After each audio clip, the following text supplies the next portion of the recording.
Welcome back, everyone, to the Girl Be Self-ish podcast. I am Chanel McCoy, and I am the CEO and clinical director of Oasis Wellness Group. I am your podcast host. I am a speaker. I am a minister. I am a therapist, and I am a lover of all things mental health. And I'm super excited to have you all back on for another episode of Girl Be Self-ish.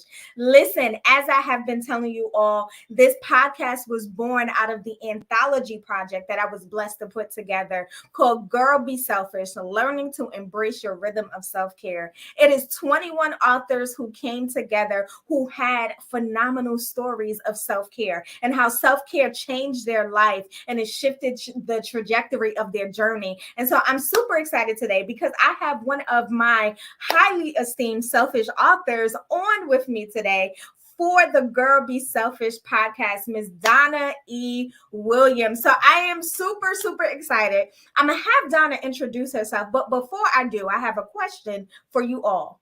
Why have you not gotten the book yet? Listen, I'm going to keep asking y'all this question until you go out and get the book. Let me tell you something. This book is going to be life-changing. It's going to be transforming to your journey. It is going to be a tool for you to refer back to know that you are not in this alone. And so listen, you can go to Amazon and get the book, but Donna is going to let you know how you can get the book from her. We're going to have all her information in the show notes. We're going to drop all the links to make sure that you can get the book. It makes no sense that we keep having this conversation and you have not gotten it yet.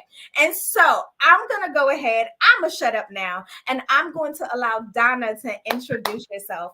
Welcome to the podcast, Donna. Oh, thank you so much, Chanel. Thank you so much for having me at this podcast. I am super, super excited to be a part of this anthology.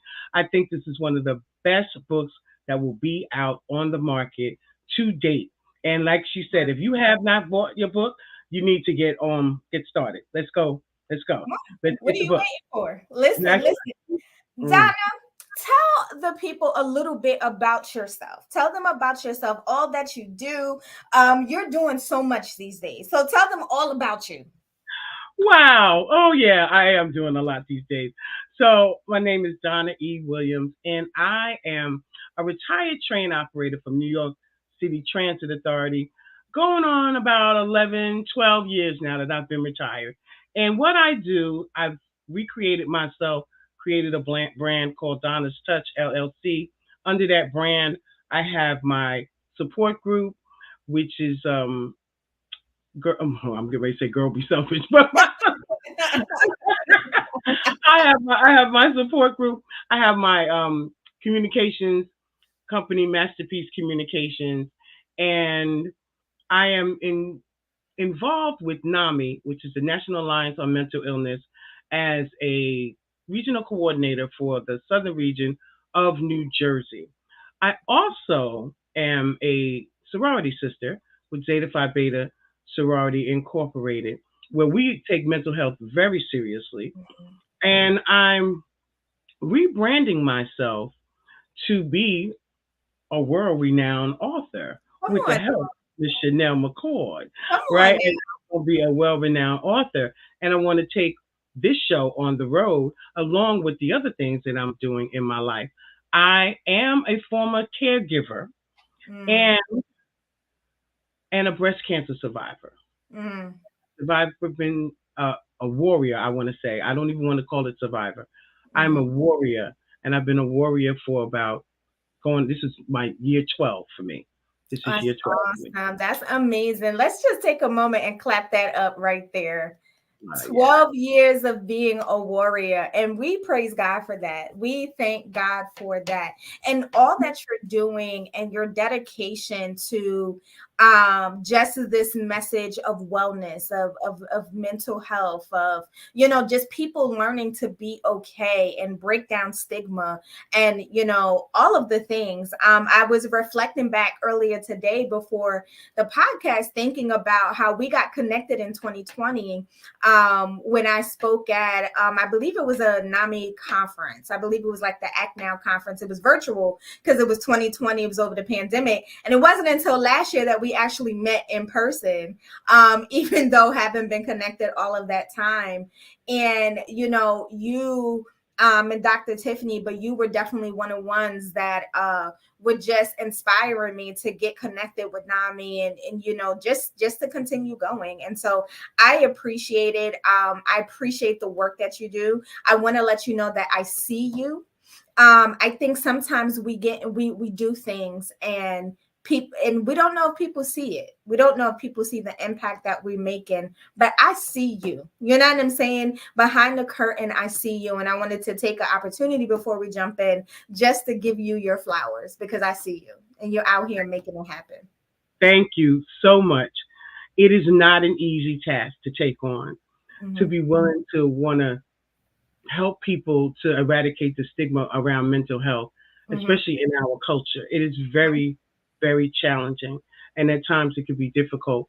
But you keep pushing on because I know at the end of the day, we're all going to be the better for it. Yeah. And it's just something that it's because it's so personal to me, because it's such a part of who I am and what I have learned. I have to share it with other people. And I am in the space where I have the ability to share what I know with other people and to bring people in. Yes, 2020. I couldn't believe it when we met in person and you said this is our first time meeting. I was like, what? I felt like I had known you forever.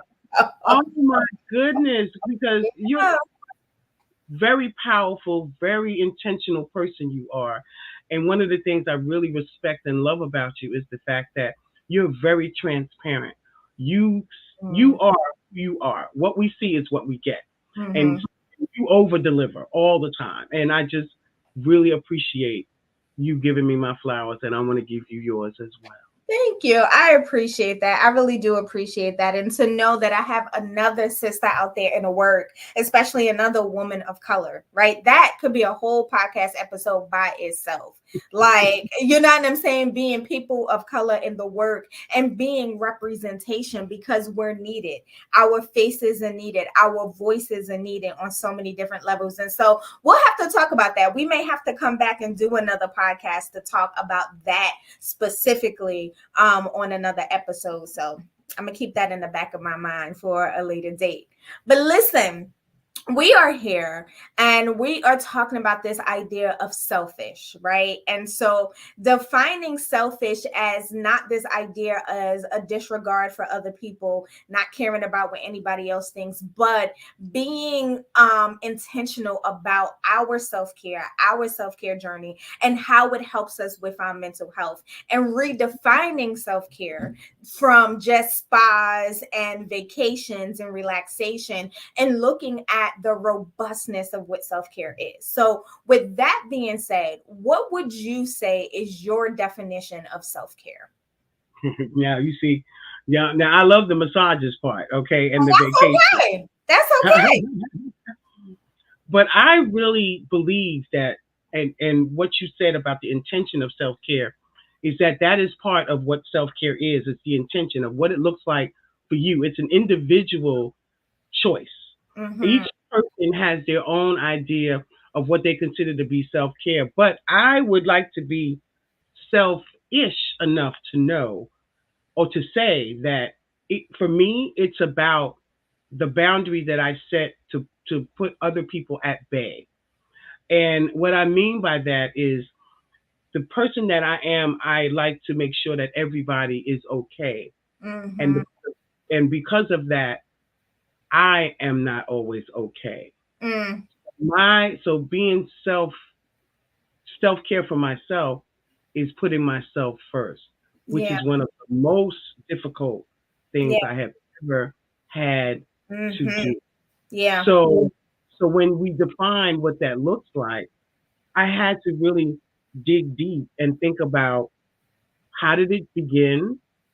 What how am I continuing it now? And when have I fallen? Mm. Because I think when we don't acknowledge the fact that we do fall off sometimes and Yeah. go back into what we are comfortable with and the Mm-hmm. things that we're used to doing, Mm-hmm. it's harder to get out of it and go back or Come on. go. Yes, Yeah. it gets Yeah. harder to go be more intentional about being back to your own journey. But Yeah. it's an everyday thing. It's an every It's a morning thing, a noon thing, an afternoon thing, an evening thing. Come on. It's a thing where you have to be intentional, like we said, be devotional to it, Yeah. and be action oriented. Yeah. Because you could say something but not follow through with the action. Come So you on. have to follow through with the action in order for you to feel the self care. And after a while, it will become so natural that it won't even be something that you'll think about. Your kids, anybody who's in your life will understand this is Donna time. Come This on. is my time. Come This on. is wifey time. This is my time. Yeah. And they understand and they give it to you. And it's like, okay, because you can't be a better you if you, like, what do they say? You can't pour from an empty cup. Come on, come on. And you bring up my favorite word, right? My clients that I work with, they know and almost like are so annoyed with me because my favorite word is intentionality. Period. Whatever you are intentional about happens. Whatever you are not intentional about will not happen. Like I don't care what it is. If you're not intentional, people often say like I don't have time for this or I don't have time for listen. You're not going to ever find the time. You have to make the time. You have to make happen what you want to see happen, right? And when it comes to our self-care, you have to make it happen. And you just said it so eloquently and you put it so perfectly, just in terms of like the more you do it, eventually it becomes a habit. But you have to put yourself in a position to build the habit, right? And so if your self-care is only once every 6 months or it's a sporadic whatever, you're not putting yourself in a position to actually build the habit. It's what you do daily, it's what you work at weekly, it's what you're intentional about all the time, where eventually I don't even have to think about, okay, when I need self-care time, I'm just going to go into it because this is a part of my time. And you said something else so powerful. One of my other favorite sayings is you teach people how to treat you. So Mm. you mentioned that as I do this, hubby, children, whoever will learn up this mommy time, up this wifey time, or whatever. And so let me just leave you alone. Like it won't even be a question. It won't even be an argument. It won't even be a fight because they just know this is what I do for me. You know what I'm saying? And I think that that is so powerful. Speak to for us. So what would you say to the person that's just like, okay, how do I start to build a habit? Like for you on your journey, how did you start to build the habit of self-care? Ha ha, very good. I'm glad you asked that question. So, how I started my habit of my self care journey was because of my breast cancer. I was diagnosed with breast cancer, I think I said 12 years ago. Mm-hmm. And this is 2024, yes. And I was diagnosed in 2012. And what happened that as I was going through my treatment, it was still affecting me mentally. It was affecting me very badly mentally. And a friend of mine saw that. And so he asked me if I wanted to speak to someone. And I said yes. And so I made an appointment. I sat down with her and she asked me, "Why are you here and what can I do for you?" And I proceeded to talk to her for 20 minutes about everything and everybody except me. I casually mentioned that I had breast cancer. I made Mm-hmm. it seem like it was just a passing thing, like not the life changing experience that it was. Mm-hmm. And she stopped me and said, "You've been talking for 20 minutes. You talked about everybody. You talked about your brother, your sister, your mother, everybody but you. What happened to you?" And I didn't have an answer. So what she said was, "We're going to take everything off your plate, including your mom." I was like, clutch my pearls. My mom? What do you mean? Mm-hmm. And she was like, "No, everything." Because, like we just said, I can't pour from an empty cup. I didn't realize my cup was empty. I didn't realize my plate was overflowing. I didn't realize that I wasn't taking care of me. So she started me on my self care journey. She helped me to start to take care of me. One of the most difficult things I ever had to do was take care of me. I didn't Mm-hmm. know how to do it. I didn't know how to do it. I Mm-hmm. did not know how to do it. Mm-hmm. So, so, so what I say and what I what I speak to in my chapter is start with small things. Start with things as just giving yourself a compliment, telling yourself how loved you are, just telling yourself that you are worthy and that you're valuable. Because I believe that a lot of times we don't start our self-care journey because we don't believe we deserve it. So good. Right. And for me, I know that I didn't think that I deserved it. I felt that everybody else was more important than me. And once I realized, and I have to give shout out to my former pastor Buster Stories for this, because I tell him this all the time. When I started to go to that church and he started pouring into us about how we're children of God and he doesn't make mistakes, he doesn't make anything unworthy. And you had to believe that you were worthy. And sometimes that means stepping away from people who want you to believe that you're unworthy, Yep. for you to find your worthiness. Yeah. And so once I began to understand what that was and started to live it and really truly believed it, because we could say things, but we got to feel it. It got to resonate in your heart and in your soul and in your spirit. Yeah. And if it doesn't resonate in those places, you just walking the talk. You're not walking the walk. So you got to talk the talk and walk the walk. Yeah. And know that you're not always, it's not going to be perfect. You're going to fall. You're going to forget. There's going to be days where you go, oh no, you know what? I'm really not. You're going to talk bad to yourself. I will impress upon you, please don't do that. And if you do, apologize to yourself for doing that. That's good. That is self-care, baby. Come on. Self-care begins from within. Yeah. And when you start talking good to yourself, worthy to yourself, value to yourself, it begins to show up on the outside of you. Yeah. I love that, because what you're talking about is self-care as a mindset. When you talk about talking to yourself, when you talk about affirming yourself and starting from the inside out, you're talking about the mindset of it, of seeing yourself as worthy of care, worthy of being taken care of, worthy of being loved, worthy just because you are, not because you're a mom, not because you're a worker, not because you are whatever, but I am worthy because I am a person. I was created. My Bible tells me that I was wonderfully and fearfully made. My Bible tells me that I was made in the image of God. My Bible tells me that I am a masterpiece in God's hand. And those are the things that make me worthy, simply because I am. And so this mindset, and I think that's so good, because for most people, when you really dig into the root of it, most people don't care for themselves in a way that they should, is because they don't think that they're worthy of it. Like, I don't take care of me for what? A lot of us, I see it all the time, because a lot of us can't even take a compliment. No. Somebody try to compliment you and it's like, oh no, like we can't just say thank you. Like, no, oh no, like we can't even take a compliment, because it goes back to not seeing ourselves as worthy. Can I share with you that was a big thing for me.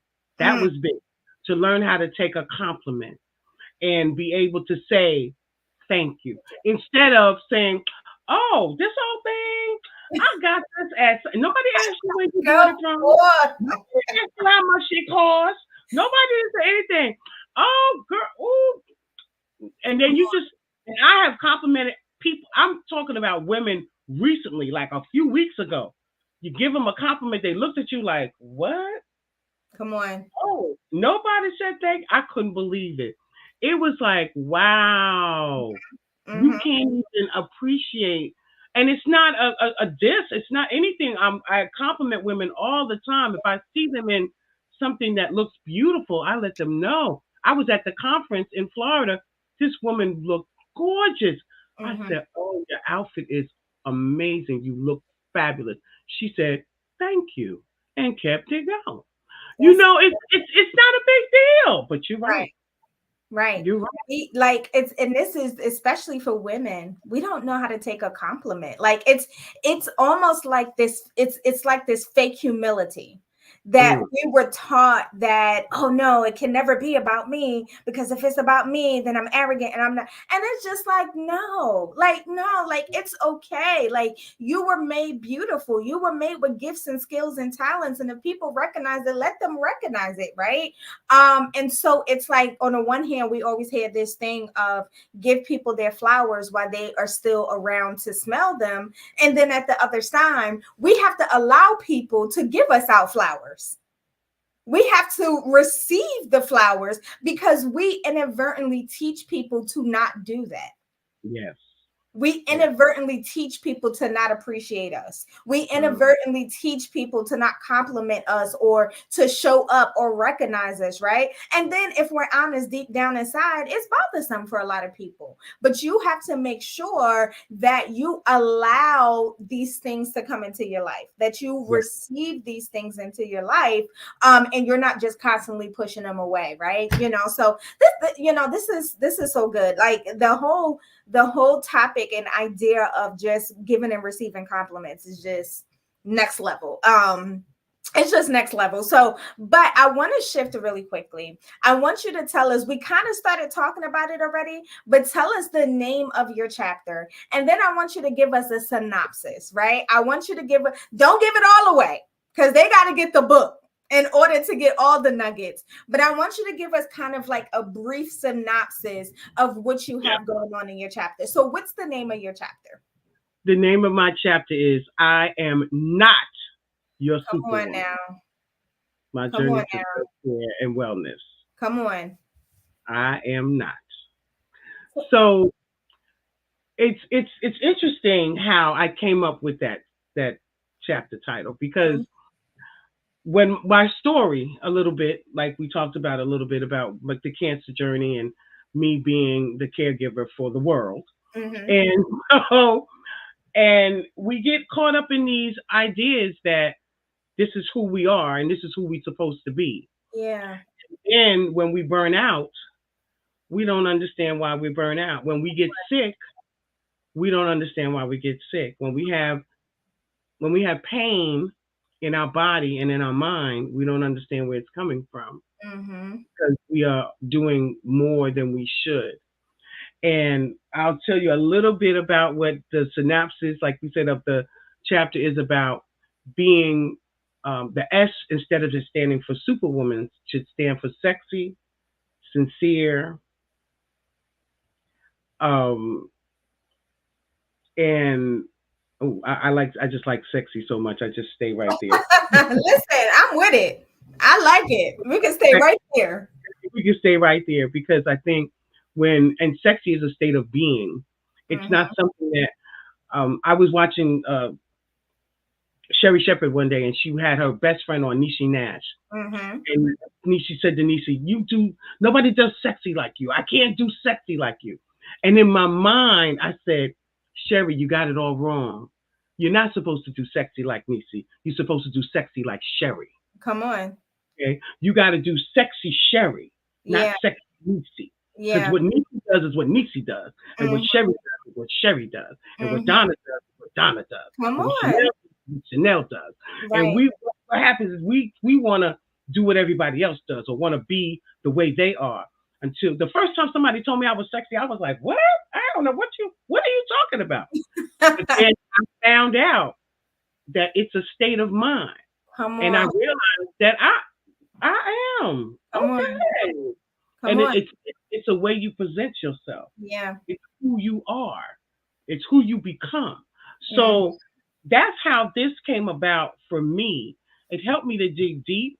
It helped me to understand that what are some of the things that I've always wanted to know that I didn't talk about myself.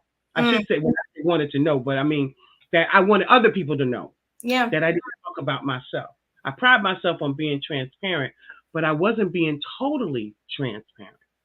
Mm. So I wanted to be a lot more transparent in this idea of being self-ish and my self-care journey.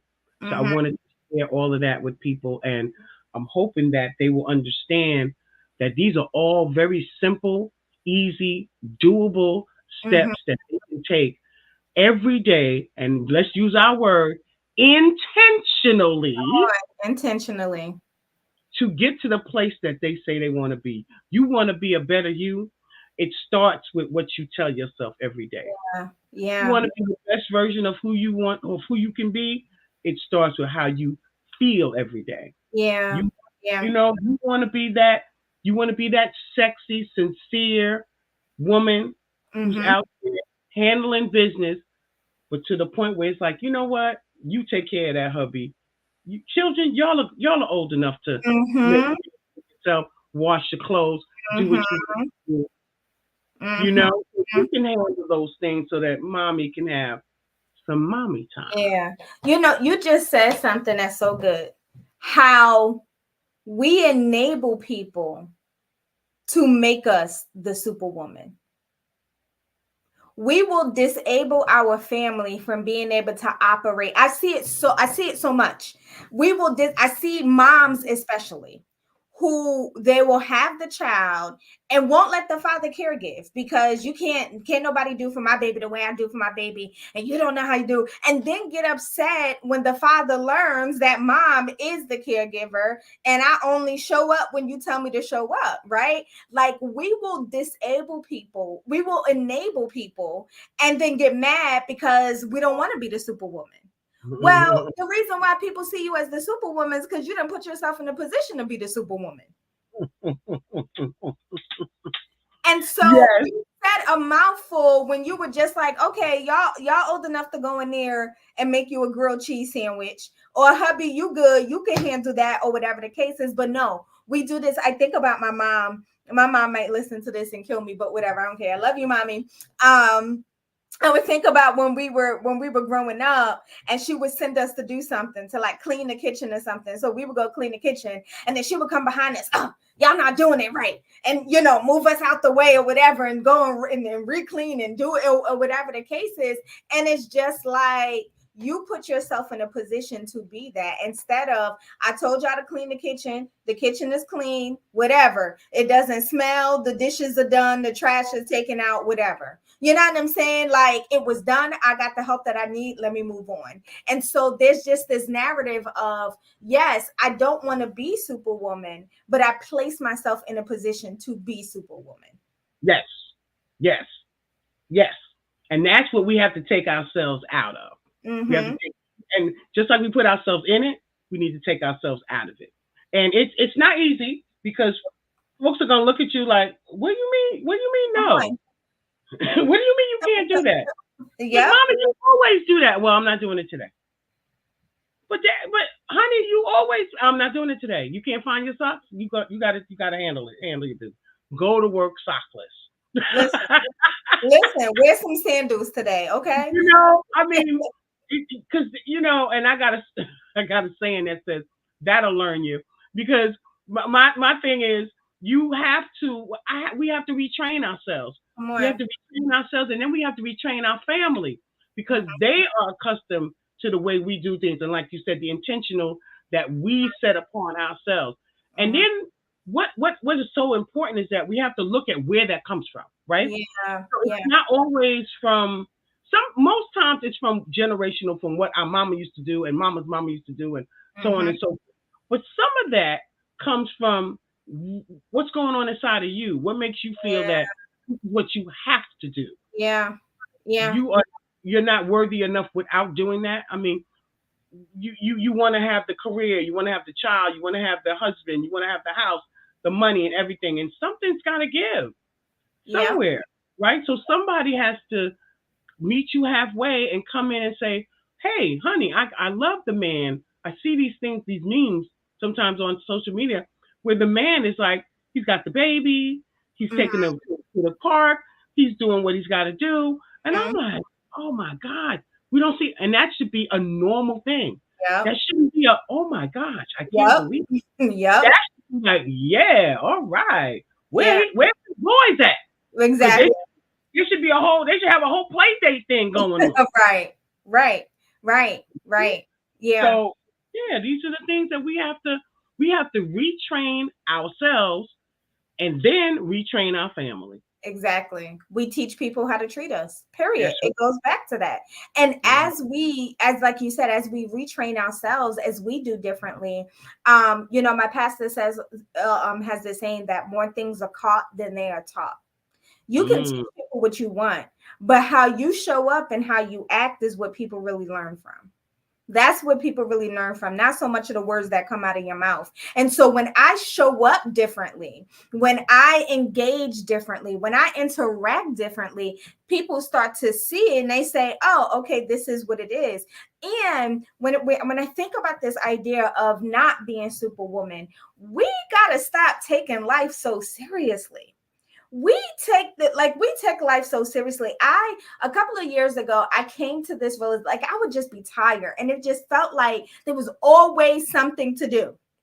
I would get from work or I'd be done doing clients and it's like, oh, the laundry was staring at me. Oh, I still got to cook. Oh, the dishes. Oh, the living room is dirty or whatever. And it was always this, no, I got, I'm a wife. I gotta keep everything clean or whatever. And so one day I sat down and said, if them dishes stay in the sink for another 2 days, my husband gonna love me just the same.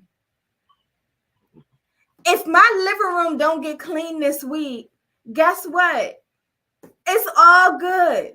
And so now I've freed myself and I've released myself that when I'm tired, I'm going to take it down. Yes, the laundry needs to be done. Yes, there's still dishes in the sink. I'll get to it eventually. It's not going to stay dirty forever. But you know what? This is not the moment. This is not the day. I don't feel like doing this, so I'm not doing it.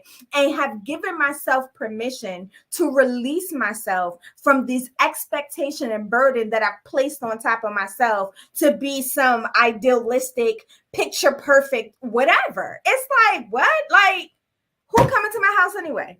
And my friends know. Listen, my friends know. If my house ain't clean, I let them know, oh, y'all welcome to come over, but it is what it is. And you know what? It's all good because everybody else's house looked the same too. And oh my goodness, you said a mouthful right there. But what I was thinking of when you said that is self-care.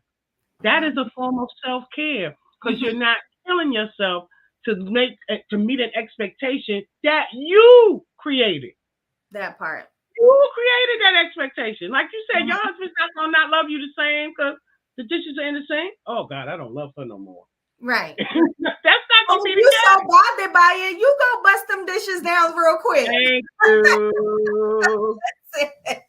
you. I tell my daughter that all the time. I say, you live here too? Listen. You live here too. Don't listen. And what I love about it is because of this expectation that was rearranged for me. I tell anybody, I'm being honest, my husband does 95% of the cleaning. Wow. He does 95% of the dishes. I've been married for 10 years. For the first 6 years of our marriage, my husband did all the laundry. I did no laundry. He did all of the laundry. And you know what? It works for us because cleaning is an outlet for him. I'm an entrepreneur. I'm in school. I'm doing all kinds of different things. And he doesn't mind. It's an outlet for him. My husband likes to pace. He get the clean. Listen, when my husband get the cleaning, I go in somebody's room and close the door because I don't want him to remember I'm in the house and ask me to do something.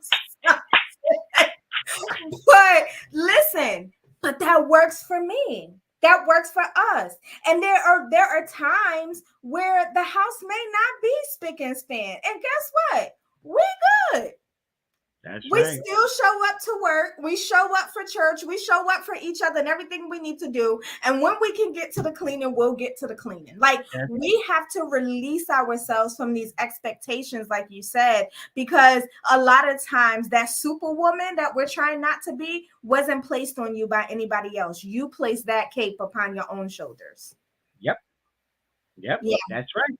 And I'm taking it off. Come on. What is one thing, as we begin to wrap up, what is one thing, what for you would be the most important nugget that you would want people to get out of your chapter? The most important nugget? Mm-hmm. Be kind to yourself. The most important nugget I would want them to get out of my chapter is be good to yourself. We talk about the Lord. We talk about where our roots are, your roots, my roots, and what we feel that God has placed on us. But if there are people who may not aspire to that, and that's fine. but be kind to yourself. Mm-hmm. Know that you are important and you have value, and that the value that you place on yourself is the value that people are going to see. So how you Come think on. about yourself is what people see. So be kind to yourself. Talk nice to yourself. And Mm-hmm. don't let anybody talk badly about you. Mm-hmm. You Mm-hmm. may have done some things. No one is perfect. You made mistakes. We all have, but we all have a chance when we wake up the next morning to make it a better day. Come So on. be kind to yourself. If you don't take anything else from my chapter, that's what I want people to take. Be kind to yourself. Listen, there you have it, folks. Be kind to yourself because that is a form of self care. Just learn to love on you and whatever that is. I said as we wrap up, and then I just got another thought, but whatever. Um, Come on with the it. idea Come on. of the love languages, right? I have love languages that fill me when my husband caters to me in that way. But I also have a personal love language on how I can fill my own cup. And Mm. how, and a lot of times we are looking for other people to fill our cup. Anything I say all the time, when I got married, my husband didn't make me happy. I was already happy. And I work to fulfill happy for myself every day. Anything my husband provides to me is simply a bonus. I don't live off of what he can provide for me because Chanel already has it. I already have joy. I already have happiness. I already have purpose. I already have worth. And so whatever words of affirmation he gives me, any gifts he gives me, when he gives me my flowers adult, it's just a bonus that I get to swim in. I get to swim in an overflow of what's already on the inside of me. And that's how we have to approach life. Make Mm. sure that you have these things on the inside of you. So because what happens is you'll drown trying to find it from other people. And let's be honest, y'all, Woo. people are fickle. One minute you're their best friend, the next minute you're the worst enemy, and things change like that without warning. And so if you're living according to the validation, and if you're living according to getting your fill from other people, you will always be in a state of confusion, a And state of influx. desperation, and Right. a state of emptiness, because Right. it's going to depend on how they feel, what they're going through, whether they like you this week or not. But listen, baby, you ain't got to validate Chanel, because Chanel know that she all that in a bag of chips. And that's it. And that's it right there. Because so when you validate yourself and you give yourself permission to feel good about you and know that you are worthy, then you don't have to worry about what someone else feels, or, That's or whether they give it to you or not. But I believe that is one of the biggest things as women it. that we look for on a regular basis. We Mm-hmm. look for validation outside of ourselves. Yeah. And that's where we set ourselves up to get our feelings hurt and for our hearts to not heal and mend. And people talk about the damage that you're damaged. You're damaged. I'm damaged. Well, how am I damaged? What is it about me that's causing that, or why am I feeling that way? And so Mm-hmm. it's not, and I always say it's not what people call you, it's what you answer to. Come on, what you responding to? What you answer to. So if somebody says that about you and you think it resonates with you, then you need to take a look. You Come need on. to take a look at it. And you need to find out what it is. Am I? And can I fix it? Everything can be fixed. God didn't make you to be broken. Come on. You can be fixed. And you can rise above. And Yeah. you can be better than you were and you ever Come thought you could be. on. Come So on. Period. you gotta want it. You Yeah. gotta want it. I love it. I love it. I love it. I love it. This is so good. It's so good. It's so powerful. And I love that we're not just talking at people, but can talk from a place of lived experience. We're Absolutely. not telling you anything from a high tower. We're sitting on some ivory tower. We are telling you what we live. We are telling you what we've had to learn and grow into. And so, one of the things that people struggle with all the time, and when I'm dealing with clients, I hear all the time, just feel like I'm by myself. You're not by yourself. Please understand that this is a work in progress for all. I don't care how old you are. I don't care what your race is. I don't care what your educational background is. I don't care about none of those things. We are human, and there is a natural human experience that we all go through, and we are all learning this thing together. We are all learning this thing together. So, Donna, I want to thank you again for being one, a part of the anthology. I did get a chance to read your chapter, and it was amazing. So I just want to let you know that I got a chance to read your chapter, one, but then two, for being my guest on this podcast today and being a sister in the work. So it's freeing people of the stigma in mental health. So thank you so much. Tell the people how they can stay in touch with you and how they can contact you. Ooh, okay. So my website is donnastouch.com, DONNASTOUCH.com. One word. And my email is donna@donnastouch.com.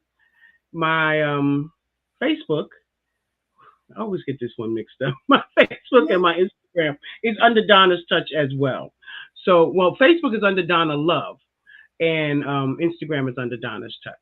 So I try to make everything very easy, one word. You find me in one place and come and connect with me, please. Awesome, Talk to awesome, me. awesome. Give And me so information. we will make sure that all of your contact information is in the show notes so that you guys will be able to just click on, you'll be able to find Donna. Make sure you hit Donna up. Donna will have copies of the book, of the Girl Be Self-ish Anthology, Learning to Embrace Your Rhythm of Self-Care. So make sure you contact her so that you can get your copy. I promise you won't regret it. It's going to be life-changing, a tool in your arsenal towards wellness on this self-care journey.